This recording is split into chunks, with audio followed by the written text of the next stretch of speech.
JO200. Hello, it's me, Dr. Walsh. It's March. Wow, how did that happen? Okay, so we were sitting here March 2nd, Thursday, 2017. I'm going to move my sorry face over here. So you guys are all turning in your critical thinking assignments right now. Then number 2, this was a huge opportunity for you to get into a little bit of your family history and family culture and really have an appreciation for what's going on. I was actually talking to one of our students yesterday, Hannah, and she told me that, it kind of blew her mind looking back, when her parents had children compared to where her grandparents had children and great-grandparents, and how societal issues dictated, when you had children back then. And you guys, for the most part, are going to have children really late in life because you're going to get your careers together and get into your 30s, and that's the new norm. So yeah, pretty awesome stuff.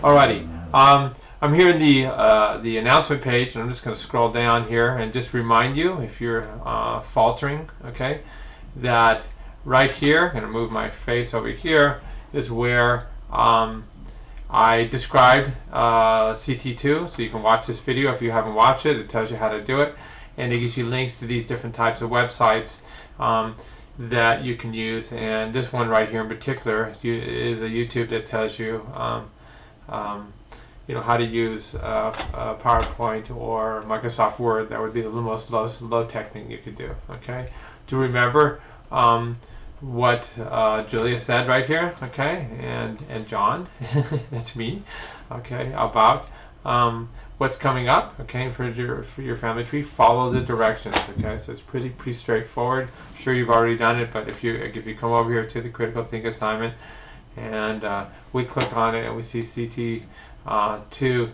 real clear the instructions, and these are the criteria that we use for grading. So just make sure you just follow the instructions and you're good. Okay, so we're going to now move into housing, and this is the the clinical lecture, which is glorified readings. And I came over here to this section right here, and it talks about housing, and it's going to talk about the issues you have to deal with in terms of staying in home and stuff like that. So just read through this, okay. Everybody wants to stay in place, stay in home. How are you going to go about doing that? So, in my family, I am successful mostly because of my wife and what she did in terms of her work experience and just working together as a couple. My oldest brother was successful, but my middle brother faltered. And so he moved in with my mom 25 years ago, okay? And because of that, she was able to live in place in her own home, never go into an assisted living facility until she was 95 years old. And then when she passed, the family agreement was that my brother, Tim, the deed for the house passed on to him. So he took ownership of the house. And it was all good because I'm set up and my oldest brother's set up. And for years of tough service, it was great, but it was also a lot of work. He got the hum. So do look into these different types of services. This is a huge opportunity. Like I said at the very beginning of the class when I met you guys, with this age wave, with the millions and millions and millions of people that are out there, we're going to even talk billions of people worldwide that need housing and need services. This is a huge opportunity, huge business opportunity. And I think I mentioned a good friend of mine, Josh Johnson.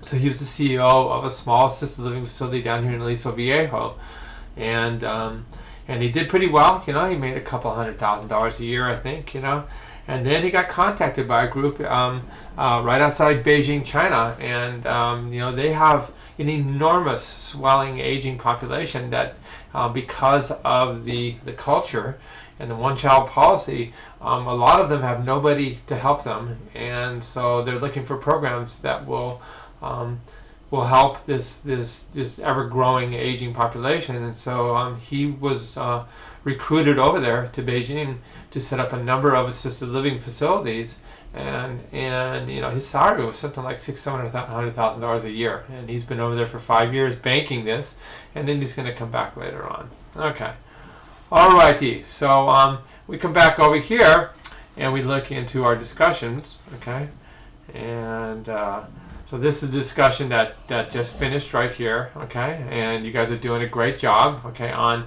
kind of cultural differences in caregiving. And what I talked about with my brother right now was caregiving and family caregiving. And it's a huge issue in terms of supporting somebody that cared for you most of your life. And remember that, like, it's appropriate. What goes around comes around, and it's the right thing for you to support your parents when they get older. Okay, so this is housing right here and law. Okay, so there's two issues that are brought up.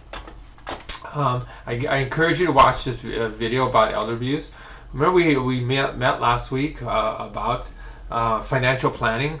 So unfortunately, the reason they had to set up this law about fiduciaries that may or may not go into place. So it's been punted for a month with the new administration. Was that so many old people were being abused financially. Okay, so this is fiduciary abuse, and it's very real, where somebody takes hold of their money and siphons it off to their own needs. And so that's just one form of elder. It's probably the most common form of elder abuse. Okay, and then there's other things that are psychological abuse and physical abuse. That's what this is about. Okay, if you click into the Harvard site right here, okay, again, these are each one of these is a hot link to different issues. Okay, and if you just take a look right here, it takes you to this chapter. And again, a lot of you are business majors. You should be looking into this. Okay, it talks about the housing situation and the financial needs. You can just look at these charts and see what happens as we get older and how the transitions happen. If you scroll further down, you start looking at things like this. So right here is a big issue about the economy of aging. That's next week's topic, but we're looking right here about the costs that these people have, and this one's tragic. The number of months before median age 65 and over households spend down their wealth. Okay, and it's you look at these and some of these numbers and you're just like, oh God, help me, and the more the care you have, the more quickly you spend down your wealth, because it's very costly. So please scroll through this and so come up with a solution. And that's the whole point of the discussion. Okay, I want you guys to come up with a solution. Okay, so we hear about the new administration. It's all about vouchers. So vouchers, let's see if we can come up with a way for vouchers for housing as we get older. Stuff like that. Okay. Alrighty, guys. Good luck on your critical thinking assignment 2. It's just about done. Hopefully, as you gather information from your family tree, this was a primer to help you in terms of your final paper, and that's your next big assignment. So I'm going to sign off at this point right here, and take care.